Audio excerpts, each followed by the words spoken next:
The Boston County Courthouse glows under the morning sun as I step through the tall oak doors. My heels tap steadily against the marble floor, each step calm and deliberate despite the storm inside me. The scent of lemon polish and aging paper lingers in the air. I've walked these halls countless times, but never like this. Never as the defendant. I see them right away. My parents. The word feels detached now, more like a label than a truth. Linda's manicured hand rests on her attorney's arm as she leans in, whispering something that draws a quiet smirk from him. Her diamond bracelet reflects light across the wall. Subtle but intentional, she's dressed to impress. Chanel suit, freshly colored hair, the same honey blonde shade she's kept since my infancy. The same time she left me behind. Mark stands a few feet away, glancing at his watch.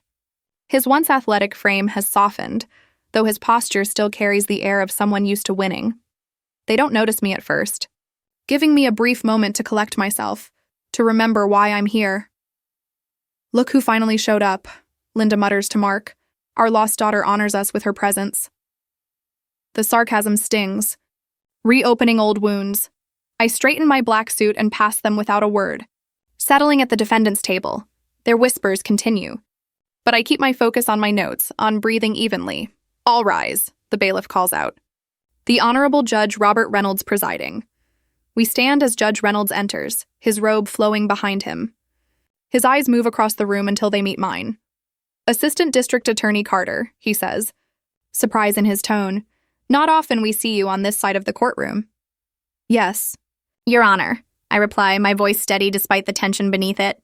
Family matters bring us all to unexpected places. Behind me, Linda gasps softly. When I glance back, Mark's face has lost all color. They hadn't known. They never imagined their abandoned daughter had become a prosecutor. One respected enough to stand here today. The advantage they expected to have has already shifted. Their lawyer? Miles Archer recovers first. His expression hardens, reassessing me, not as a victim, but as an equal opponent. And suddenly, I'm not in the courtroom anymore. I'm in Portland, Maine, July 1993. The air is thick with heat and tension. I'm 4 months old, unaware of the argument unfolding as my parents stand beside their car. "It's just for a few months," Linda assures Margaret, who's holding me in her arms. "Until we get settled. You know how hard starting out can be." Margaret's face stays firm, her silence holding back 1,000 thoughts. From the porch, Charles watches quietly. Every bit the retired judge, still observant, still authoritative. "The baby needs stability," Margaret insists softly. Linda rolls her eyes, checking her lipstick in the car mirror. "She has you both.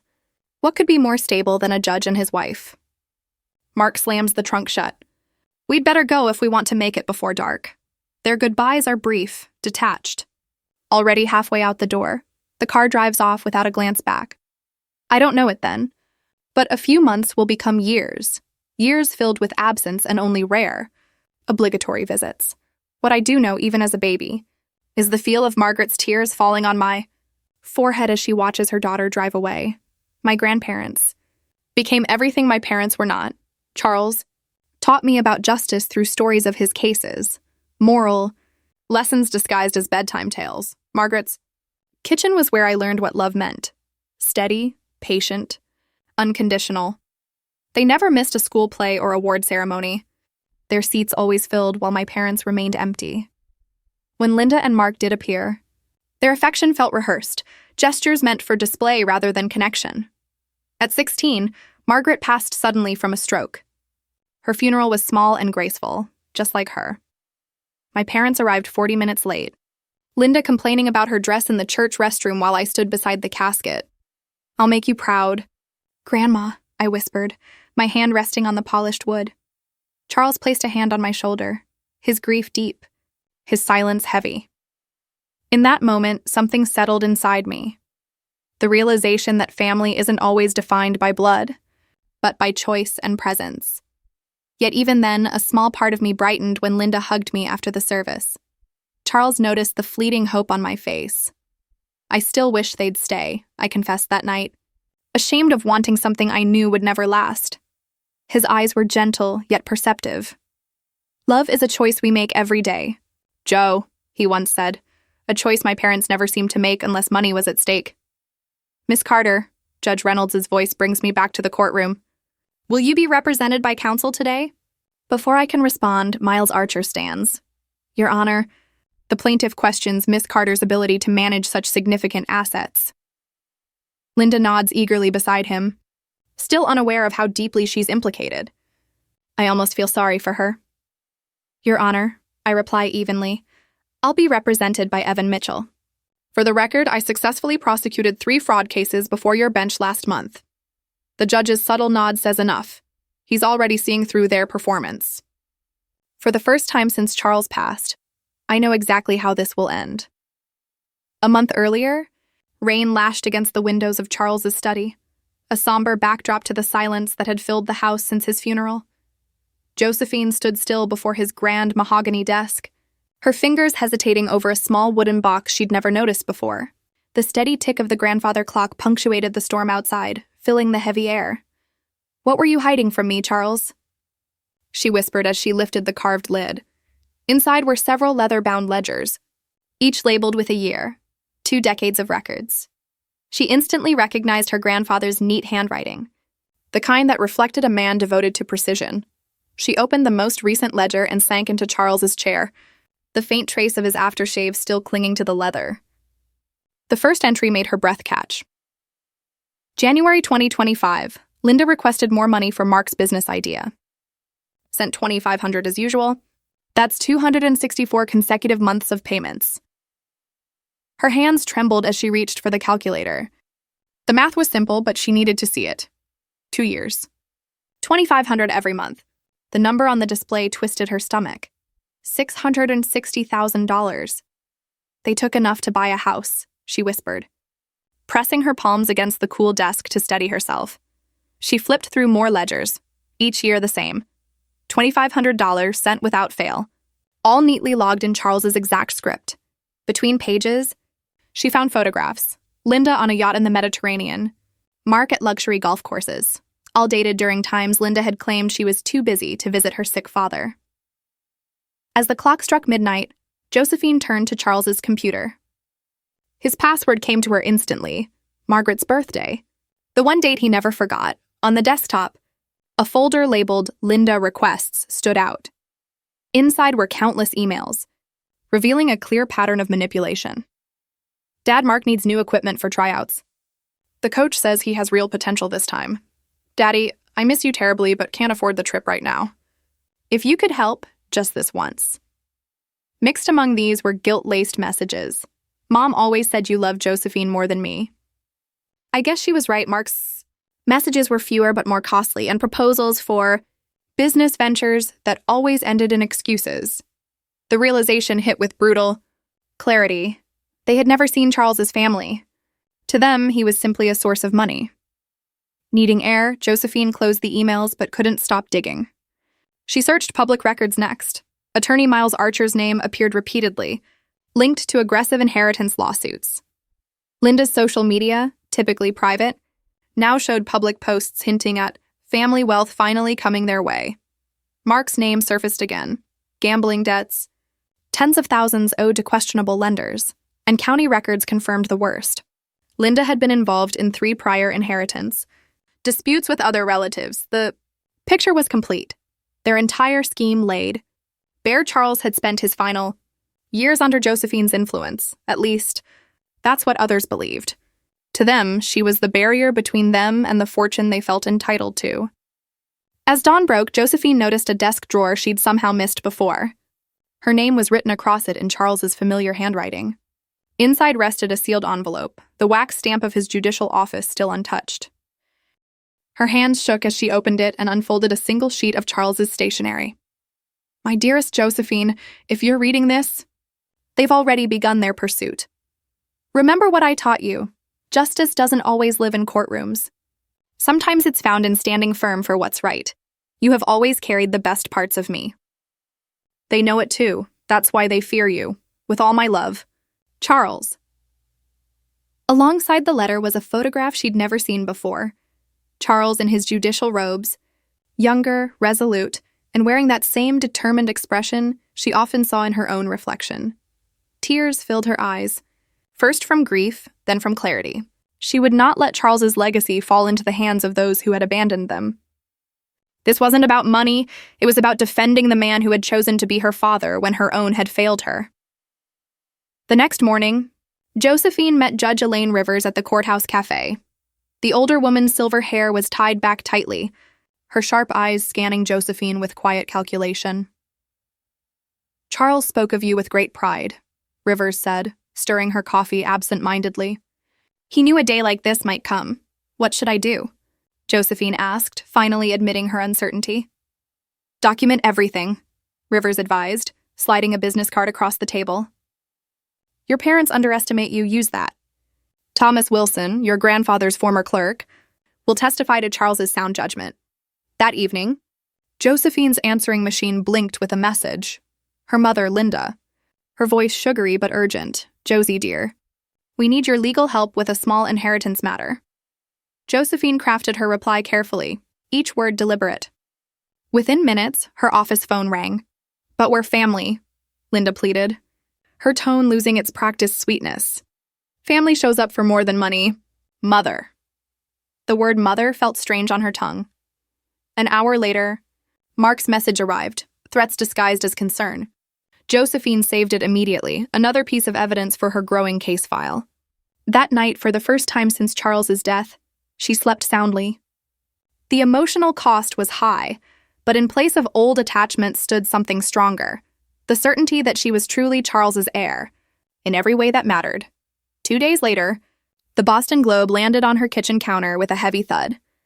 Page 3 showed Linda's tearful face beneath the headline, "Heartbroken Mother Fights for Justice." Josephine skimmed the article, anger rising as she read the false narrative, Linda claiming, "Charles was like a father to me after my own struggles. It pains me to see his wishes twisted by someone who influenced him so deeply in his final days." Josephine slammed the paper shut. The woman who had visited her father barely 8 times in 10 years now posed as the grieving daughter. The hypocrisy would have been laughable if it weren't so infuriating. Her phone buzzed. It was Thomas Wilson. "Mark Carter showed up," he said bluntly. "Cornered me in the parking garage, asked about your behavior, wondering if you've been unstable at work." Josephine pressed her fingers to her temple. "What did you tell him?" "That his timing seemed suspicious, considering the inheritance fight." Thomas hesitated. "Joe, they're coming from all directions. The Attorney General's office just got anonymous tips questioning your ethics." Before she could reply, an email alert appeared. It was from Evan Mitchell. Miles Archer filed an emergency motion claiming Charles was mentally unfit when he wrote his will. "The hearing's been pushed up 2 weeks. They're speeding things up, knowing it hurts our preparation." The walls felt like they were closing in, but instead of fear, Josephine felt a cold, steady anger. They thought pressure would make her break. They were wrong. That night, she laid out files across Charles's mahogany desk, the same desk where he once penned decisions that shaped Massachusetts law. Sleep could wait. She had work to do. I organized the evidence chronologically, laying out a clear timeline of my parents' absence. Inside one box, I uncover holiday cards spanning 2 decades. I go through each one, noticing the same generic lines. "Merry Christmas, kiddo." "Love, Mom and Dad." No mention of my achievements, interests, or milestones. They never knew me well enough to include those. Another folder holds Charles's private journal entries. Linda called again about money. One note reads, "Dated when I was 12. Not a single line about Josephine's piano recital or how I was doing in school. When I mentioned I had won the regional competition, Linda had simply changed the subject. In a dusty album, I find something that makes my hands tremble. Videos of childhood moments, my high school graduation, college commencement, law school ceremony. In each clip, 2 front row seats are labeled reserved for Linda and Mark Carter, empty, yet saved year after year by Charles, knowing they wouldn't come. I trace a finger over his careful handwriting. "They never truly knew me," I whisper into the quiet room. The next morning, I'm at Mount Auburn Cemetery. Cool autumn air drifts around me as I lay fresh flowers on Charles's grave. It's my weekly ritual, one Linda and Mark never bothered with, in life or death. While arranging the stems, I hear footsteps on the gravel. Looking up, I see Linda approaching, wrapped in a designer coat. Her face flickers with surprise, then calculation. I didn't expect to see you here, she says, glancing at her watch, as if even Charles's memory is another scheduled task. I come every week, I reply, standing to face her. A groundskeeper rakes leaves nearby, the soft scraping filling the silence between us. Linda's expression hardens. You turned him against us. The accusation hangs in the crisp morning air. I take a steady breath, feeling Charles's presence beside me. He saw you clearly, I say quietly. And so do I. My calmness cracks her composure. Her mask slips. You always had it easy, his favorite, she snaps. We struggled while you lived comfortably, getting everything handed to you. For the first time, I really look at her, a bitter, lonely woman beneath the polished surface. I had grandparents because I needed them, I say evenly. You had a father you chose to ignore. The slap lands hard, echoing through the rows of gravestones. My cheek stings, but I don't move. Linda's hand hangs midair, her eyes wide with shock at her own reaction. That's the last time, I tell her firmly. You'll never touch me again. I turn and walk away, leaving her standing alone beside the grave of the father she never cared to know. Back home, 3 voicemails wait for me. Judge Rivers requesting a private meeting about court proceedings. Evan Mitchell offering to represent me pro bono. Charles helped me through law school when no one else would. And the office manager approving my extended leave despite our busy caseload. Each message represents someone showing up, in stark contrast to the parents who never did. That afternoon, Thomas Wilson stops by carrying a thick folder. Archer has a pattern, he explains, spreading documents across my table. Questionable tactics in 3 previous inheritance cases, each involving clients with weak claims to large estates. As he outlines his findings, the doorbell rings. Charles's former housekeeper stands outside holding a manila envelope. I was with him every day for 15 years, she says firmly. That man was sharp until the end. I've written everything down. Dates, conversations, all of it. Use it however you need. After she leaves, I add her statement to the growing pile.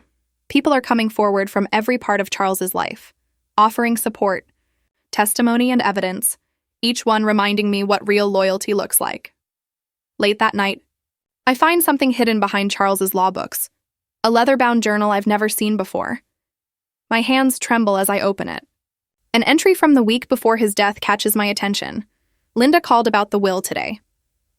Claimed concern for my health, but only asked about the estate. Never once asked how I was feeling. I turned to the final page, dated 3 days before he passed. Appointed Josephine executor. She alone has the integrity to handle this. The others will come for what they believe they deserve. They'll underestimate her, as always. Inside the back cover lies a sealed envelope addressed to the probate judge.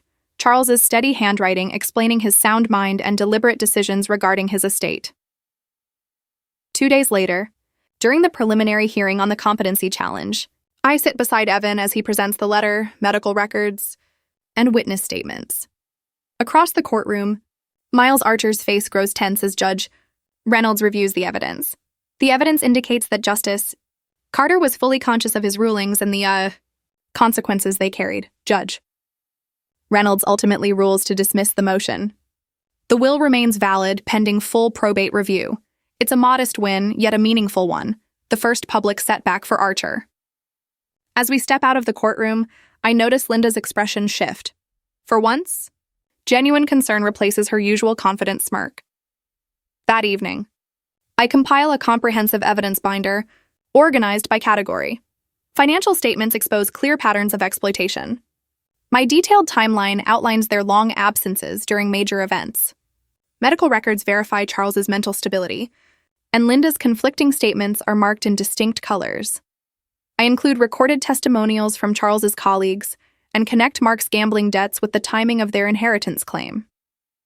Piece by piece, the puzzle reveals their true intent. As I close the final section, my phone rings. It's Evan, his tone urgent. Josephine, I located sealed court documents from Linda's past disputes. She contested 2 other wills, her uncle's in 1998 and her cousin's in 2007. Same arguments, same approach. I tighten my grip on the phone. She's done this before. Yes, Evan confirms. And Judge Rivers just cited a case that aligns with ours. Peterson v. Thornhill, 2012. The Massachusetts Supreme Court ruled that repeated inheritance challenges demonstrate a pattern of exploitation. I placed this new precedent into the binder, feeling a quiet surge of confidence. Looking up at Charles's photo on my desk, I imagine his approving gaze. They won't see this coming. I murmur softly into the stillness. The final confrontation is near, but for the first time since this began, I'm certain of victory. The day before the hearing, the glass wall of the conference room reflects my focused expression as I arrange the folders in precise chronological order. Each deposition transcript feels like another nail in the case Linda and Mark unknowingly built against themselves over 2 decades. They've filed a motion to exclude, Evan announces as he walks in, balancing coffee and legal briefs. His loosened tie reveals the exhaustion of our long night. Archer argues our evidence is prejudicial, not probative. I nod calmly, not surprised. Of course they would. My tone is steady, hiding the frustration simmering beneath. Which judge? Peterson, Evan replies with a grimace. Not ideal. Judge Peterson's reputation for extreme caution is well known. I've argued before him twice, won both, but narrowly. We have contingencies ready, I assure him, tapping the blue folder containing alternative strategies.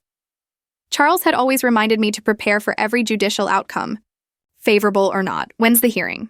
Tomorrow, 9 a.m., Evan answers, checking his watch. That gives us 20 hours to reinforce the psychological testimony. I turn toward the window overlooking Boston's skyline. Somewhere across the city, Linda is likely rehearsing her performance, tears and all. The Boston Herald lies open on the table. Her tearful interview dominates page 3. Mother fights for family legacy. Their PR team has done its job flawlessly. The piece casts me as cold and manipulative, the ungrateful daughter exploiting an elderly man. For a brief moment, I wonder if the public actually believes her. This isn't about headlines, I remind myself, recalling Judge Rivers's words from our late-night call. The court deals in evidence, not perception. Her advice steadied me more than once throughout this process. They want you to react, she had said. Don't give them that power. My phone vibrates again. A message from Thomas Wilson, our financial investigator. Found something. Lunch meeting? I confirm the time and glance at the day's deposition schedule. Jerome Bennett, financial analyst, at 10 a.m., followed by Dr. Levinson testifying on Charles's mental competence.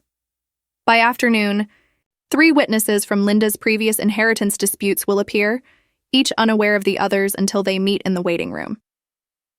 Evan shuffles through the paperwork, pulling me back from my thoughts.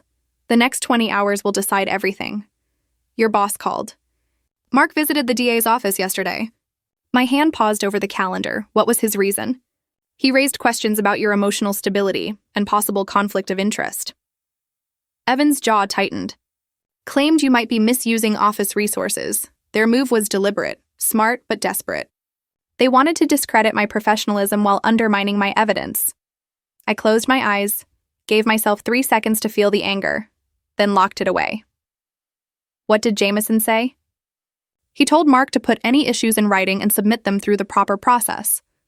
Evan smiled faintly, then mentioned he was eager to attend court tomorrow to support his most promising ADA. A quiet warmth spread through me, not victory but recognition. This was genuine support. Not Linda's emotional theatrics or Mark's fake concern, but real solidarity in the face of attack. By noon, I had corrected the technical filing errors Archer's team pointed out. A minor date mismatch, easily fixed but potentially damaging if ignored. Their plan was taking shape. Slow us down with endless small setbacks, death by 1,000 paper cuts. Each minor delay meant lost time and drained focus. Thomas arrived carrying a thick folder of bank statements. I traced the trail, he said, laying the pages across the table. Every transfer from Charles to Linda over 22 years. But here's the key detail. He pointed at the highlighted sections. The payments spiked whenever Mark's career faltered. A clear trend emerged. $5,000 after team cuts. $10,000 after his release from the minor leagues. Each failure matched a larger demand on Charles. They were draining him systematically. Thomas spoke softly. No, I corrected, examining the pattern. They were bleeding him with precision. When Thomas left, I sat alone as the Boston sunlight stretched across the documents. For the first time, I saw that this fight wasn't just financial. The inheritance was significant, 2.7 million, but the case stood for something deeper. Charles's autonomy, his right to define the legacy of his life's work. My phone lit up with Linda's name. I nearly ignored it, then answered on speaker as Evan returned. "Josie, dear." Her voice was heavy with false motherly sympathy. "This has gone too far. We can settle this as a family." The word family from her lips felt empty. A convenience. Not a promise. That's what the court is for now. I said evenly. "You're being unreasonable. You and Dad filed false claims about Charles's condition, hired a PR firm, and approached my boss with lies." I kept my tone steady, as if listing evidence, not betrayal. Linda hesitated. "We can divide it, 60-40. Evan's eyebrow lifted at the audacity. "See you in court tomorrow, Linda." I ended the call. The next morning, the courtroom buzzed with tension. Miles Archer looked composed but strained. His earlier confidence dimmed. Mark sat apart from Linda, their unity already breaking. Dr. Levinson took the stand first. Her credentials flawless as she described Charles's cognitive evaluations. In your expert opinion, was Justice Carter mentally competent when revising his will? Evan asked. Absolutely, she confirmed. His MMSE score was 29 out of 30, exceptional for his age. Archer rose for cross-examination, aggressive in tone. Yet you never tested specifically for undue influence, correct? Objection, Evan interjected. Calls for speculation. Sustained. Archer's frustration showed. He had expected inexperience, not a precise legal defense. By midday, the financial analyst had outlined every payment from Charles to Linda, $20,500 monthly for 22 years, totaling $660,000. The courtroom grew silent as the figure appeared on the screen. Linda leaned toward Archer, whispering urgently. Their crafted image of a devoted daughter unfairly denied her inheritance was beginning to unravel under the weight of documented exploitation. That afternoon, 3 witnesses from Linda's past, former in-laws and distant relatives she'd once opposed in earlier inheritance cases, took the stand. Each account revealed a consistent pattern of calculated financial manipulation. Mark shifted uneasily as the 3rd witness spoke, inching farther from Linda with every incriminating response. How many times did Mrs. Carter visit her uncle during his final illness? Evan asked. Once, came the reply. The day after he changed his will. The judge's expression tightened, his pen pausing mid-sentence. When court adjourned, reporters crowded around Linda, but her carefully staged tears now looked insincere. Her once convincing display of affection felt hollow against that morning's evidence. I packed my briefcase with calm precision, neither hurrying nor stalling. First round to us, Evan murmured as we stepped out, but tomorrow will be tougher. I nodded, aware of Linda's gaze following us from across the rotunda, her expression cold, calculating. Tomorrow would bring their witnesses, emotional pleas, and attempts at character defamation. Yet for the first time since Charles's death, I felt his presence, not as grief, but as strength. His words echoed in my mind. Justice isn't always found in courtrooms. Sometimes it's in standing firm for the truth. And the truth was finally surfacing. One document, one testimony, one undeniable fact at a time. Later that day, the sharp click of Linda's designer heels echoed through the quiet hallway of the Attorney General's office. She appeared in my doorway, unannounced, eyes glossy with unshed tears, another rehearsed performance. "Josie," she began, her voice cracking at just the right moment. "Can we talk, just us?" I gestured to the chair opposite mine, noting the familiar bracelet on her wrist, the one Charles had given her for her 30th birthday. She placed several old photos on my desk, spreading them out like cards in a game. "Blood is thicker than water." "Josie," she said softly, tracing the edge of a faded photo. Me at 6, sitting on Charles's lap as he read to me. She hadn't been there that day. "We're still family, despite everything." "Is that why you're here?" I asked. "Family sentiment?" She dabbed at her eye. "We want to settle. We'll drop the case for just half the inheritance. It's more than fair." "Half of what Charles clearly left to me," I replied. Her hand trembled slightly as she pushed another photo forward. Our grandmother Margaret at my high school graduation. "Your grandmother would want peace, Josie. She always believed in forgiveness." My phone buzzed. Mark calling again, the 3rd time in 20 minutes. They were working in tandem. Your cousins are worried about you, Linda pressed on. Everyone thinks you're making a mistake. We all remember how close we were. For a fleeting second, something inside me softened, a trace of the old hope for reconciliation. But it faded quickly. I gathered the photos into a neat pile and stood. Court resumes at 9 tomorrow, Mother. The next morning, the atmosphere in the courtroom was tense. Miles Archer approached the bench with a practiced confidence that bordered on arrogance. Your Honor, he began, his tone smooth and deliberate. At its core, this case is about manipulation. An elderly man influenced by a woman who isolated him from his rightful family. I watched the judge closely, looking for any flicker of doubt. Archer was better than expected. The defense portrays Mr. Carter as a brilliant mind untouched by age, Archer continued. But brilliance can also lead to blindness. Miss Carter exerted control over her grandfather's final years, and consequently his estate. Then he turned sharply toward me. We request an immediate psychological evaluation of Josephine Carter. This pattern of behavior suggests deeper issues requiring professional review before any asset distribution. A murmur spread through the courtroom. Beside me, Evan scribbled rapidly across his notepad. Preparing our counter. Furthermore, Archer continues, we submit sworn statements from 3 of Charles Carter's former associates who observed a decline in his mental capacity during his final years. A wave of unease hits me. These are new.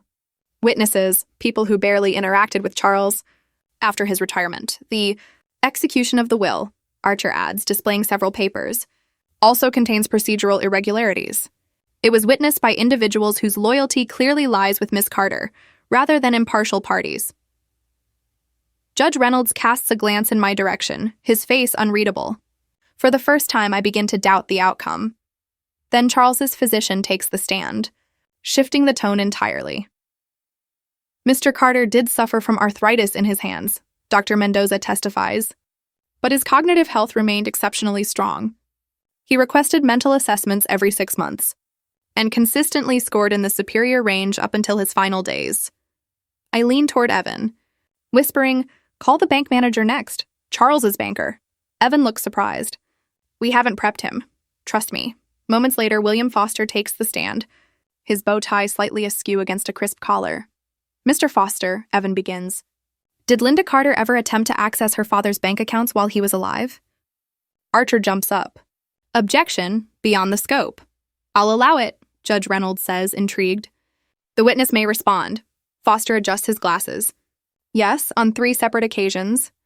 The last was just 4 days before Mr. Carter's passing, when she presented a healthcare power of attorney document that he had never signed. The courtroom goes silent. I feel Linda's glare from behind but refuse to turn. No further questions, Evan says calmly. What began as our defense has now shifted into their exposure. By the final day, the courtroom is filled to capacity. When I take the stand, every gaze seems fixed on me.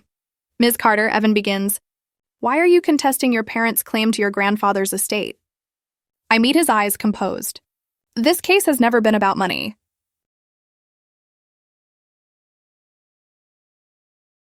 I recount step by step a lifetime of neglect, holidays waiting by the window, empty chairs at school events, birthdays marked by late phone calls.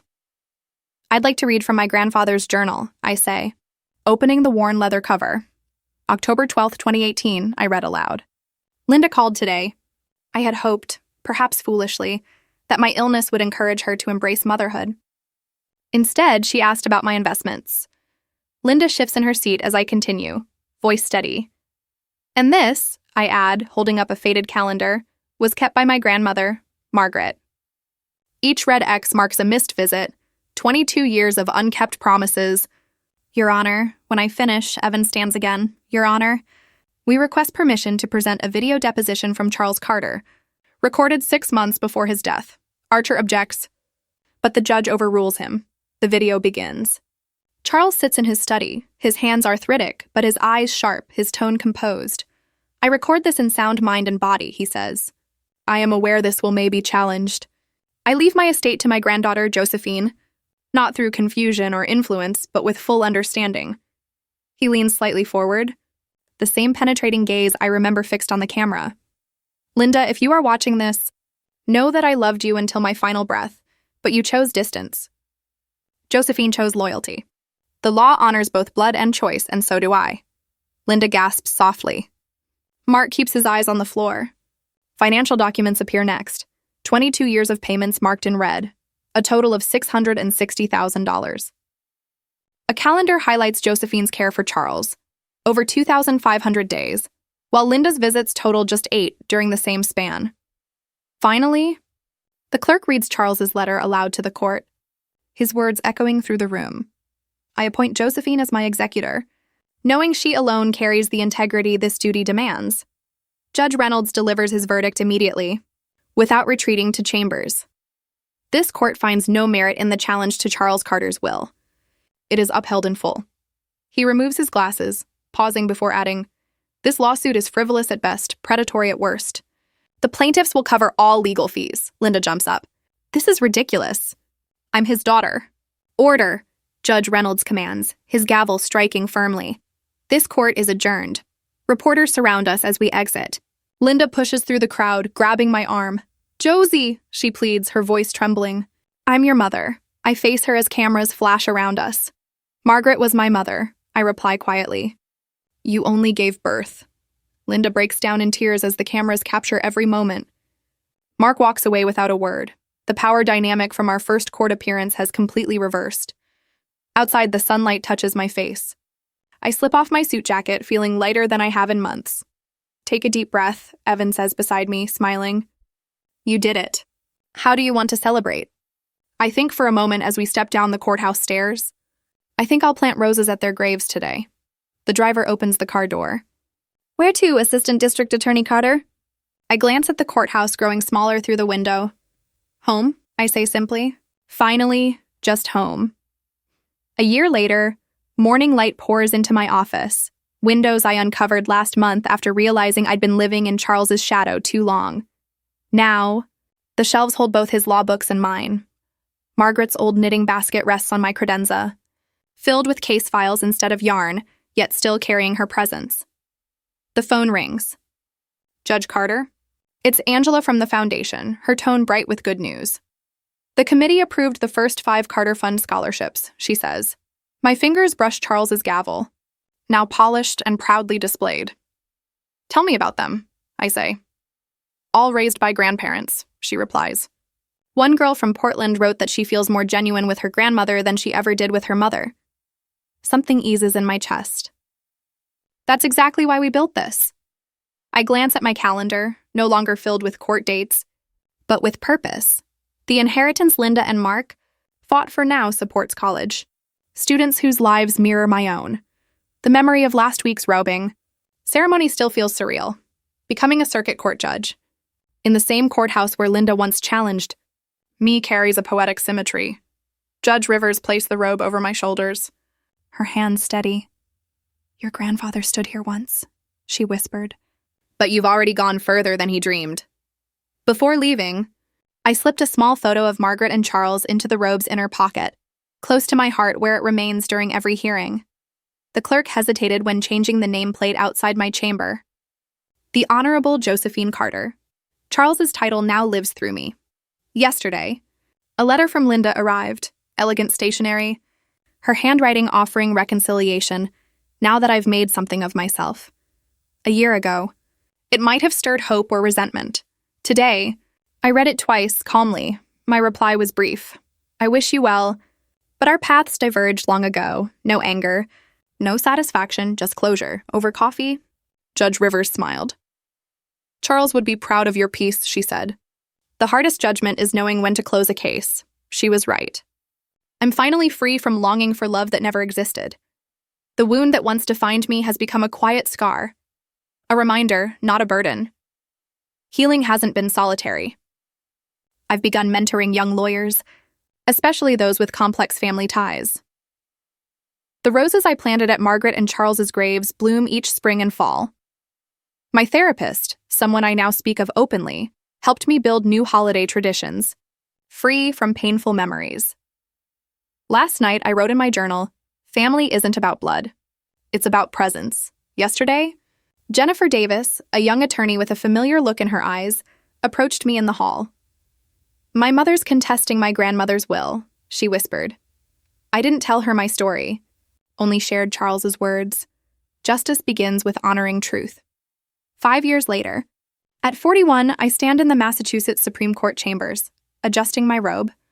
I catch my reflection and, for a fleeting second, recall Linda's face from that first trial, but it's distant now, like thunder long past.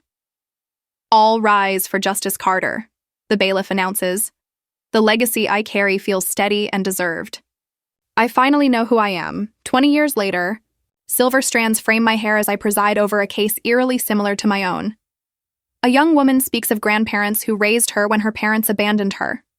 I quote Charles's letter, words etched permanently in memory. Justice isn't always found in courtrooms. Sometimes it's found in standing for truth. My closing statement fills the room. Justice is the family we choose, and presence is how we prove it. New lawyers take notes, learning not just law, but legacy. As the courtroom empties, my fingers touch the photo in my robe pocket, worn yet steadfast. Charles was right. Love is a choice we make every day.